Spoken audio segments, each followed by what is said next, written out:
Well, good morning. Check, check. I'm here. You're here. Another day of interesting turnover in the political world. And I'm not just talking political world, I'm talking in the psychological world, spiritual world. And this all sounds very grand. I know it does. Yes, excuse me. But I really feel there's something very important to both celebrate today and to approach with a lot of consciousness, creativity, and criticality. And that is, as you saw in the title of the video, I'm going to be talking about the decision and the implications of that decision by Marianne Williamson in the United States, who is now running officially for president of the United States, serving on the Democratic Party. But we'll get to that, why she's choosing to do that strategically, and her actual positioning as a leader, as an ethical thought leader in the world right now, who obviously I'm following because I'm very impressed with what she appears as. And I know that not only appears as, because I've studied her work for a few decades off and on, particularly in the last few years. I've studied very closely. Exactly. This is not someone who is pretending or on a career rise because she wants to get somewhere in, famous. She's already famous in certain circles. What is more important to her is what I want to talk about today, and why I want to share with you that I have this new idea. I'm laying in her bed early this morning. Yeah, 3 or 4 in the morning, and I can't sleep because she announced yesterday. And I'm thinking, okay. I really want to do a video on this. I want to share this with the rest of the world. So particularly it is the rest of the world, and I invite all the world to participate in this election. As I said in one of my last videos on Marianne Williamson, let's get behind this as an international movement. And the reason is because she is in a movement. So I started thinking, okay, well, how can I help up here? I've made a commitment to really stand for and stand behind in the best way, which does not mean to be not critical of this campaign. So the election is going to be in 2024 and November, etc. And we got a lot of time here to think about. So I started going, okay, what's my game? And so I thought my game would be the Canadian Coalition for Marianne Williamson in 2024. And the focus of this video particularly, and the focus really of that coalition. So I was trying to keep thinking, I'm not a super political, hyper political guy like politics. I'm really more interested, as I've said before, in the philosophical, the sociological, the psychological end of the political life. And there's an economic end, of course, a justice end. So I was interested, okay, how do I want to frame this coalition, right? Coalition for Marianne Williamson for 2024. Well, I don't want to make it all about her. No, it's not all about her. Okay, you're using her name. Well, that's so people recognize that it gets caught on the algorithms, it gets seen in media and picked up, and so people know what the topic is. Marianne Williamson running for the 2024. Well, it's not just about her. That's always been my research-based approach, is that she represents a set of movements, really emancipatory, liberational, progressive movements. You can use all those words as much as you want to stretch your imagination and or what you're comfortable with in using those terms. But she's a liberal in that sense. Okay, well, she's not a liberal in the ordinary sense. No, she's very radical in other sense. Yeah, she's a leftist in some. No, well, okay. So you can see the complexities just as I spin off trying to put this person, this wonderful being, into a category. Now, that doesn't mean you're going to like her and think she's wonderful. And I put that out to all people of all political stripes, people of all kinds, from youth all the way up to elders who may hear a speech from her, may hear somebody talk about her, may read something about her, and go, yeah, no, I don't like that person. Yeah, I don't trust her. No substance. It's all fluffy. And then others, of course, immediately, oh, yes, we've been waiting for someone like this to run in politics for so long. We so need a new leader like this for a new age. a new time, a new era, call it whatever you want. A new world. And I'm basically thinking this nonviolence idea was like a ground for me when it hit me. And I'm not somebody who's really stuck in and read a lot. I read a lot on nonviolence and peace way back in the day, in the 70s, 80s. And then I just sort of decided, yeah, no, it wasn't quite for me. I was looking for something a little bit different, more. So I'm coming back to it just like last night. And I'm going, why is it that I'm attracted to the word nonviolence as a kind of, right, yeah, like a chaotic attractor in a system of a lot of chaos. In physics, then there's this idea of these various attractors, whether they're ideas or energy balls or whatever you want to call them. I'm not a physicist, but I know enough to know that there's things that attract, and all of a sudden, attention, things glue onto it, things are connected around it, and there's something there of substance that's interesting and important to the living system, the evolutionary system going on. You could even call it like a spirit that activates and gathers and collects the best, what I like to think of, best intelligence for the moment of a system. And again, not one that's fixed, not an ideology that you can completely protect and will fight off and kill all other ideologies of competing, attractors. No. So Marianne Williamson is an attractor in a chaotic system, a very complex system. And I say, when I use the word chaotic, I don't mean, in a sense, the horrible chaos that's in the world that we need to protect ourselves from. Well, good luck, because the universe is pretty chaotic relative to these small few beings that are here on Earth. We're not going to be around forever.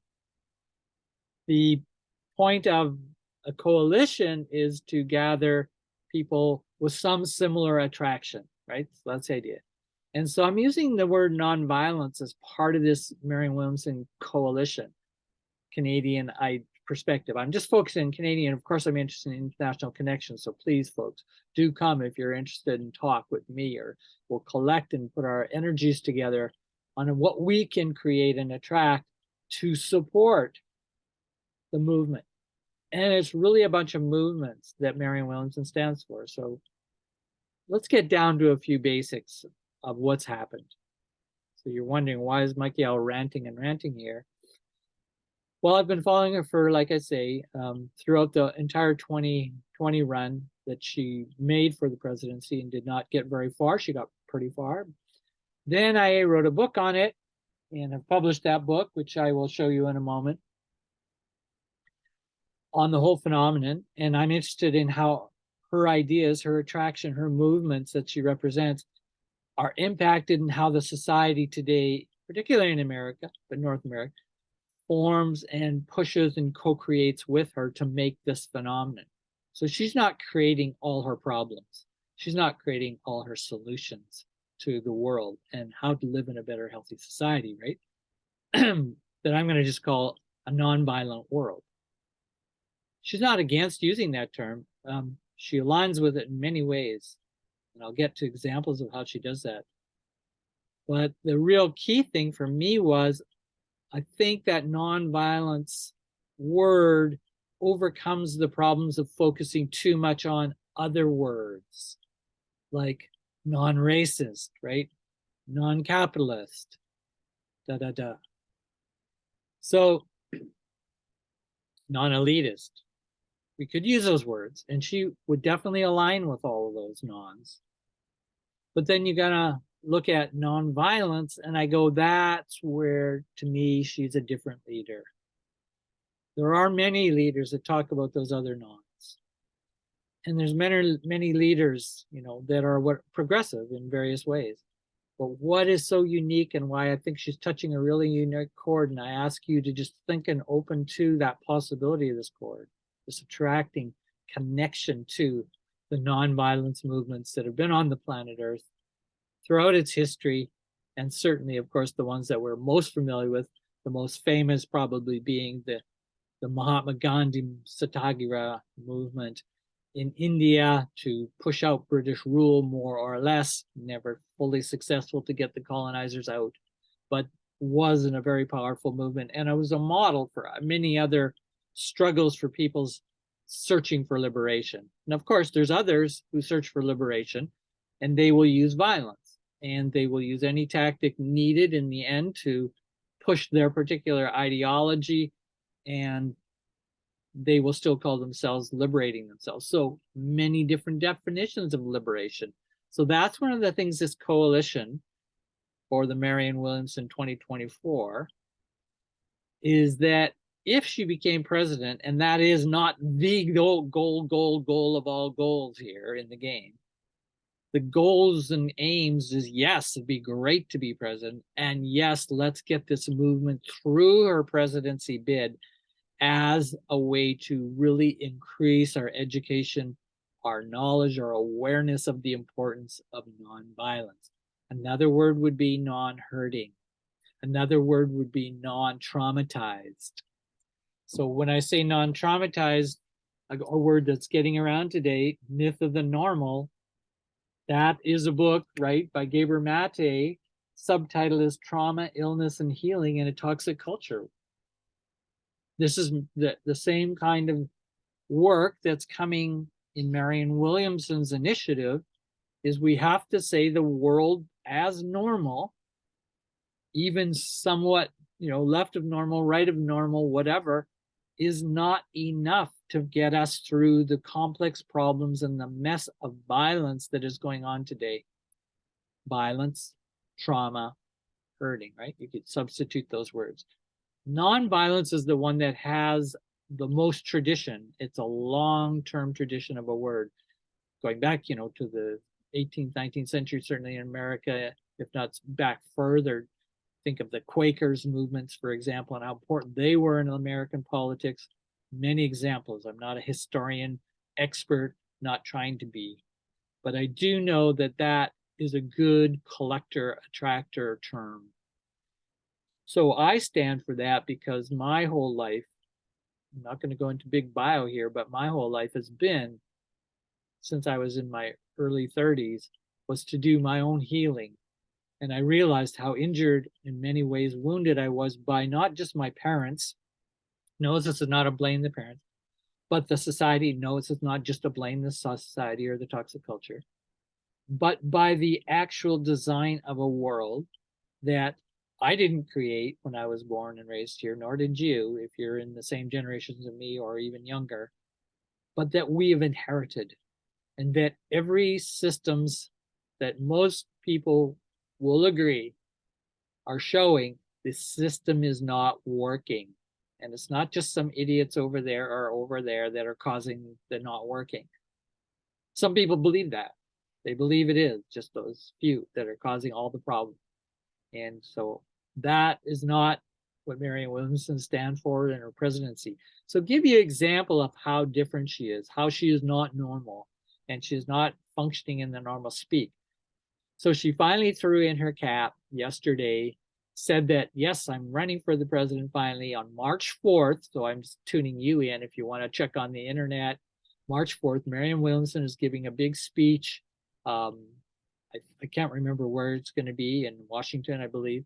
And it'll be all on her own media systems. It's not like the huge world's going to have this huge rally or anything, or all the media will be there. But she's getting a lot of media attention right now because people are wondering, oh, she's going to actually challenge Joe Biden in the primary in New Hampshire, probably.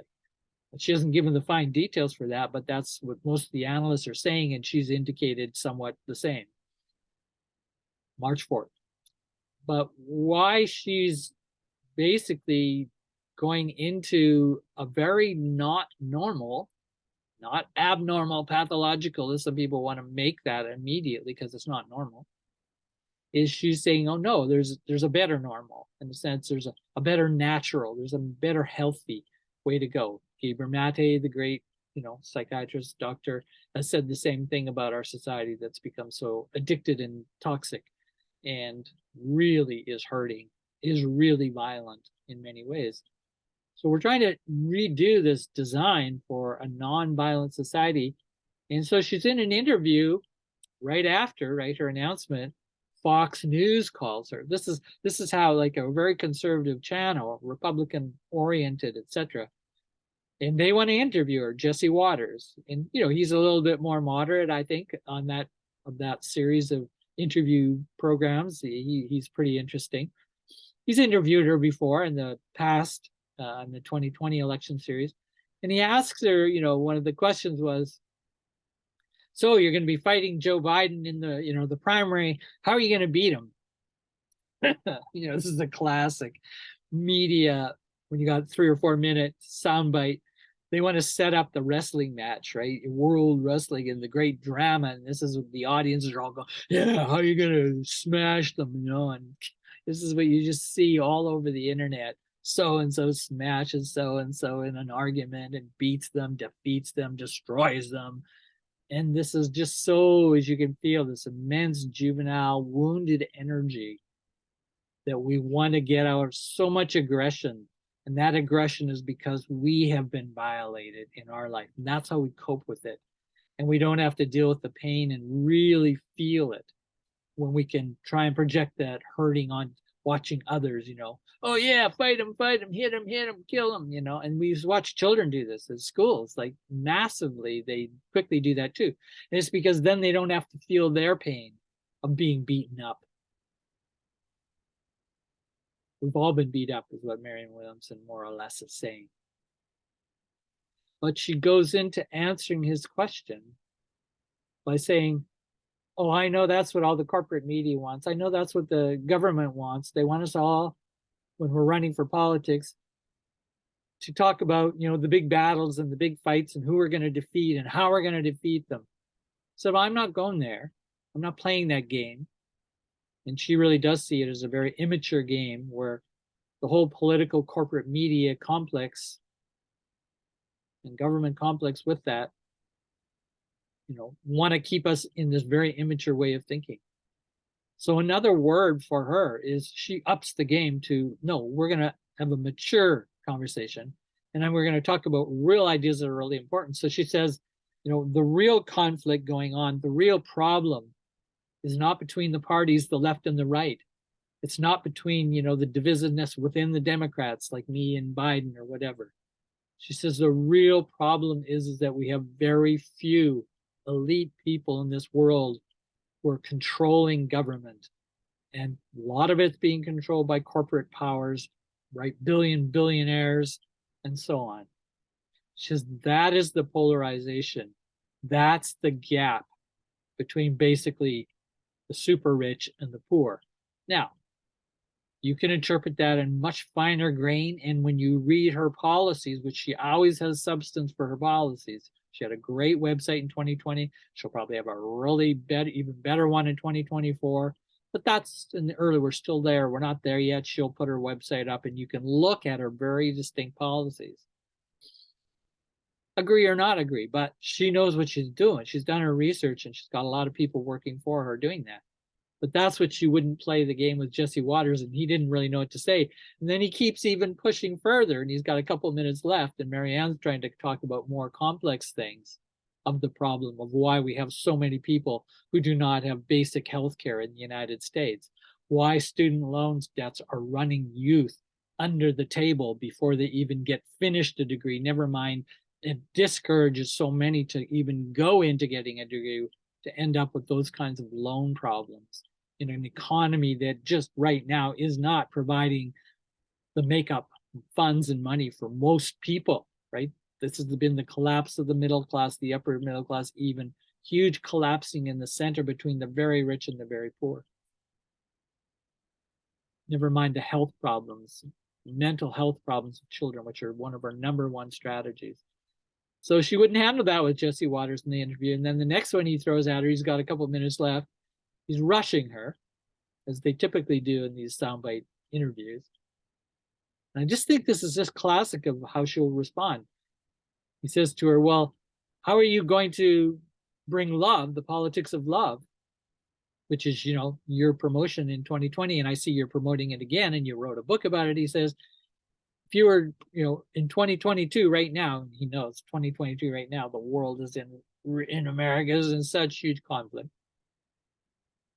How would you solve the, you know, 2022 right now if you were president with your politics of love? You know, it's just one of those cheap questions. She's not president in 2022, to even surmise.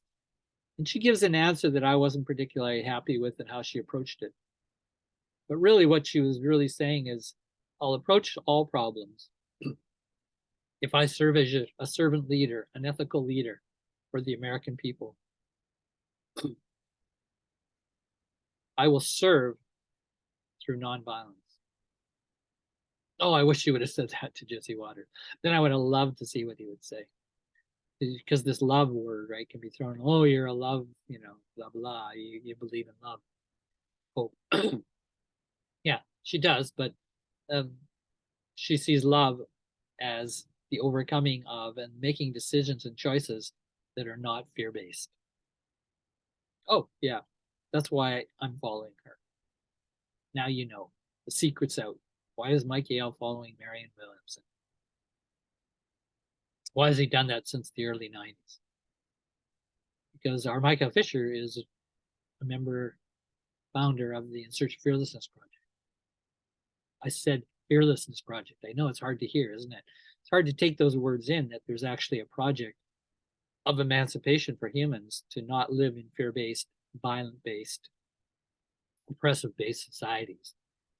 And that's the whole society, right down to, yes, how your parents and adults treat children. Yes, because those forces of a fear-based society run through and penetrate all aspects of our relationships, all our relationality. That's what Marianne Williamson's about. And so when then she's asked a couple of different times, and I know I watched a 2020 speech of hers from the election then, and this was the one in front of the big debate stage, right, for the Democrats leaders for the presidency. And she comes out and says, I want to be able to come out as a president, like the president, I think at that time of New Zealand, the woman president who just got voted in, forgot her name in the moment. And, she said, the first thing that I want to do, my mission is to create a society, a culture, a nation that is the best place for children to be raised, youth to be matured, and for adults and onward to be very productive citizens, caring for each other all the way through and caring for the environment that supports us to be there. And really, it's a kind of gift and gratitude basis to her work. So if you want to see a leader who comes from those kinds of philosophical positions, I use that word very importantly. In my book, I call her the philosopher. She is a philosopher for this 21st century.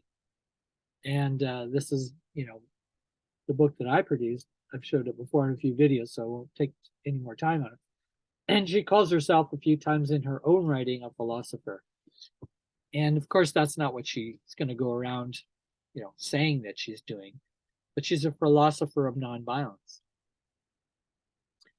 Fearlessness in Gandhi's model of nonviolence, which was the major practice and theory and philosophy and spirituality that influenced Martin Luther King Jr.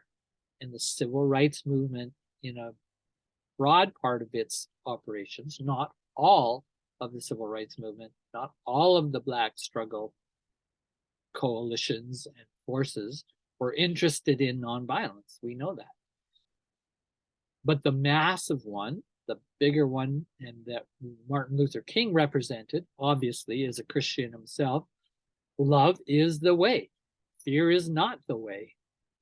And we could go into fine nuancing what that actually means. How do you live that in practice? How do you put that into politics? Well, that's what Martin Luther King wanted from all of the leaders that he met with in his day. As with Gandhi, he said, people, they were both telling all their politicians, right? All the bureaucrats, the politicians, we can no longer live in this fear-based world. Fear will only create more fear, and that will create fear wars, where one group is fearing over the other and then trying to make them fearful. That group tries to make the other group fearful. Flip, flop, flip, flop. and you never get out of the cycle of fear and violence, the domination and oppression of that cycle wheel, the wheel of Maya, of suffering, as the Buddhists would say. Okay, so I think you get a bit of a sense of what I'm doing, this coalition. I need, obviously, people to join with the great desire that they have and the understanding they have. I suggest a couple books, mine, to upgrade yourself on Marianne Williamson to get a better sense of who she is. There's another book, just showing you that quick on the cover, called An American Covenant. And that's about women spiritual leaders of various kinds throughout Americans' history and how they have helped shape modern America. Very nice study done by Lucille Scott, a journalist. And then there's the first biography. So mine is really the second biography, an intellectual biography of Marianne Williamson, focusing on presidential time. But I also do a whole intellectual biography of her life. And then Umano's work, this is from 1992, just after Marianne Williamson was becoming quite famous for her A Course in Miracles teaching and her book, I think The Return to Love, it's called. And so these are biographies you can pick up. Try and get them in a secondhand bookstore if you can't afford the new ones, or however you do, or in a library, and that will fill you in on this person and their movements. You see, it's not just about the person, and that's why I like even both of those two biographies. All three of those really are kind of biographies. They focus always on the movement, not the person. Marianne says when she ran for 2020, and this was her first speech in 2018, late, I saw her as she was putting her hat in for the presidency run then. There's a great speech, and it's up on my YouTube channel if you want to look at what I call The Great Speech by Marianne Williamson. And she just basically said, if you're expecting me to be the savior hero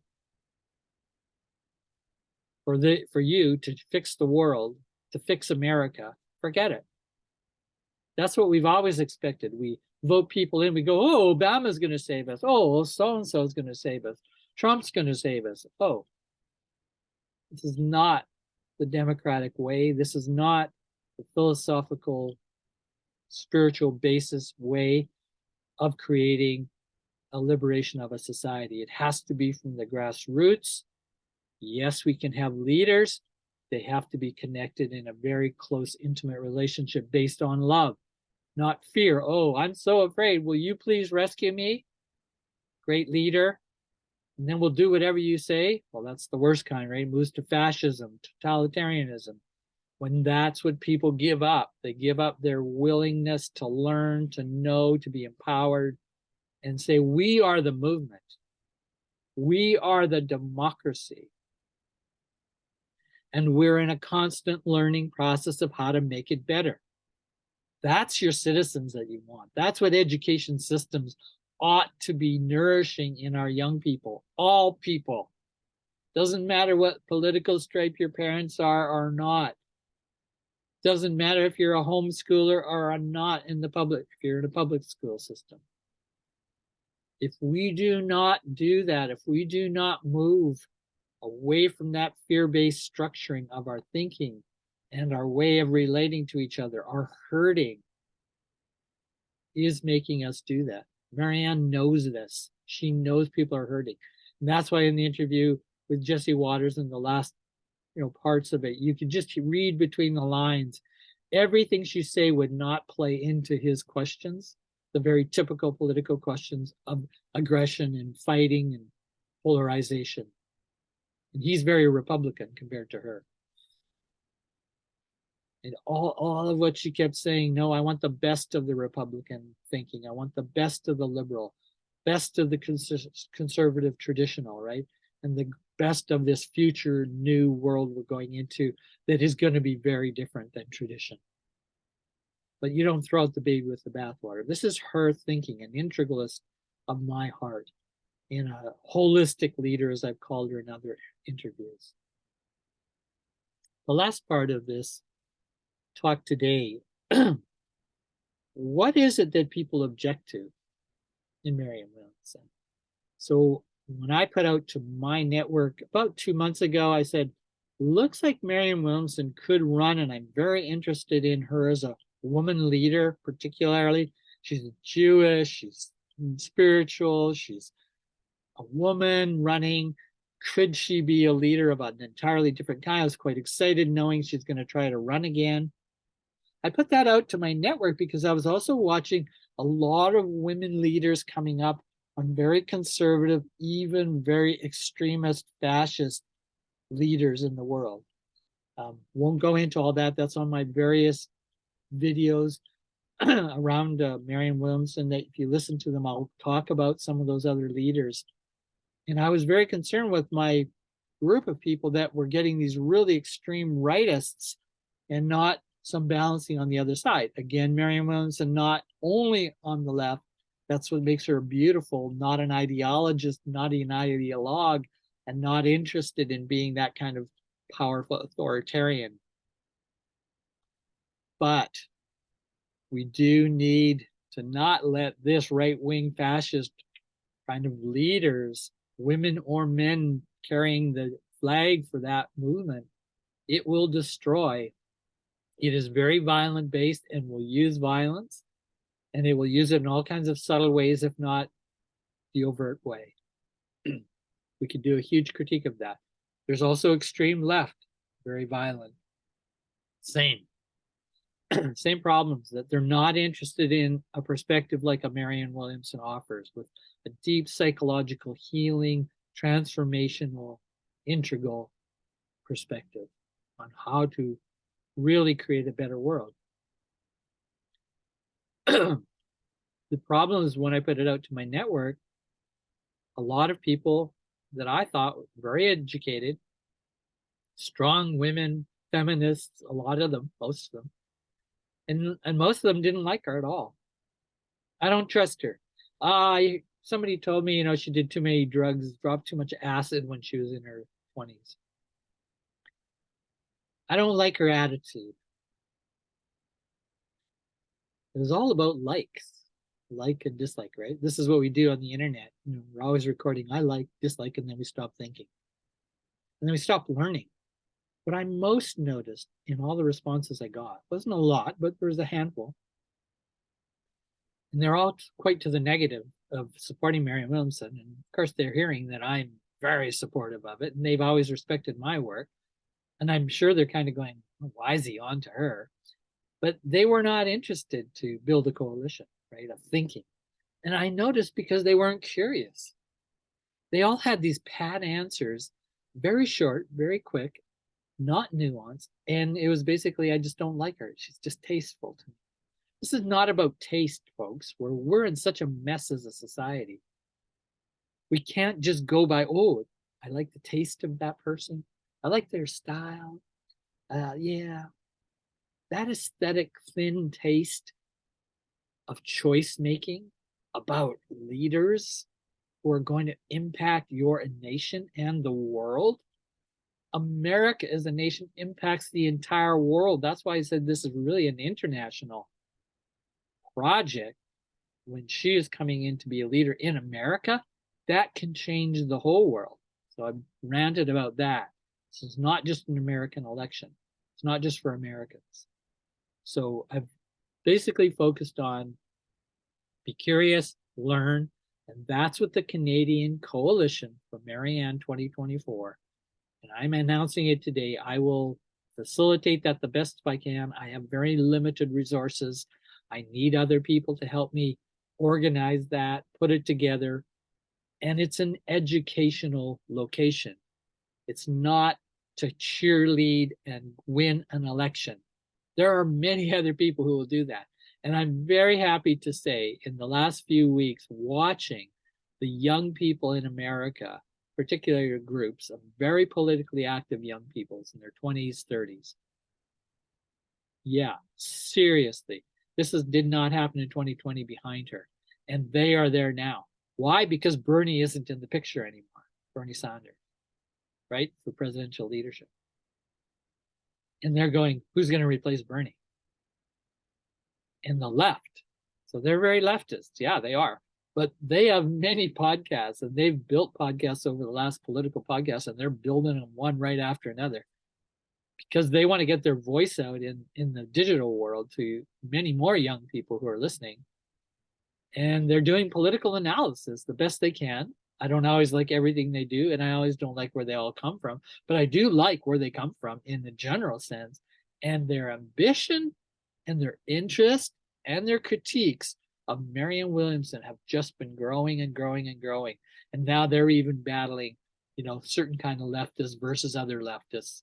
Those that support Marianne, those that want a third party, independent, get out of the Democratic Party, the whole thing is shit. Well, Marianne Williamson, she also believes the whole thing in a way, all the parties. That's why she won't go to one party or another and come out, and try to put them against each other all the time. She's saying they're both corrupt.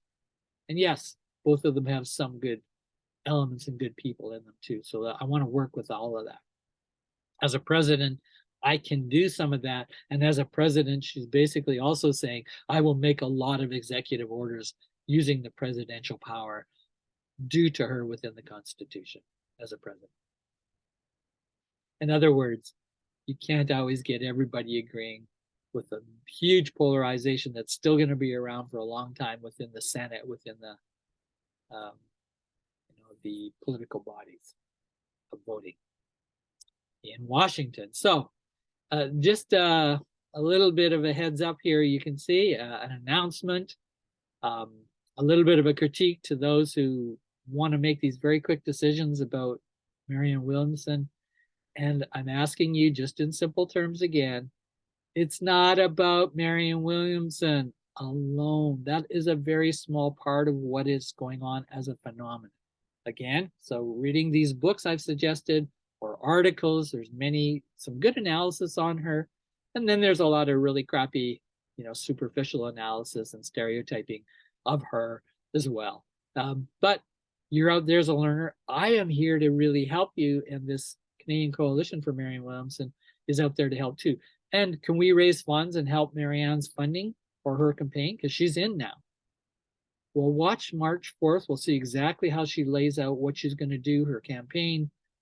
And that's when I'll start thinking, anyone that's interested in what I've presented today, how can we help? Yes, fund in many ways, but also fund in energy and in passing on the word and in educating, so that the populace, the people and the elites and the academics can get out of this simple stereotyping of her. She has an image problem. Yes, no doubt she does. I can see it. I don't like everything about her and the way she presents either. And that's one of the things I've had to overcome over the last several years as a researcher, thinker, and a scholar on this movement that she is representing. So we'll get to the funding issue later on, and I'll probably do some other videos. No, I'm not going to be knocking on your door. Can you donate? Can you donate? I'm not going to send you a whole bunch of emails. Oh, donate. No. Lots of other groups will be doing that. And they're certainly doing it in America, not so much in Canada. But that is not the point. Money and winning is not the point. And on that point, I will end this sermon and look forward to your comments, and let's continue watching, being curious, learning, and transforming ourselves. And that really does mean looking at our pain of what a leader like her brings up, because she talks very psychological, way more than any politician you're ever going to hear, at least up till now. And like a few of us who are supporting her, especially in this young crowd that I talked about, run these podcasts, thousands and thousands of viewers, the successful ones. They are also saying, we want more like Marianne. They don't have to be her. It doesn't have to be even totally like her, but that come with that kind of passion for truth and risk to speak out against the powers that be. And offer to put their ass on the line to be in the political sphere as leaders. They don't need, like Marianne Williamson, to just destroy the system or wait for it to all collapse and then hope that something better will be built. That's one way to go in revolution. Marianne Williamson's is a consciousness revolution. She admits it, says those words, but in simple terms, if you don't like those words, it's a revolution of nonviolence.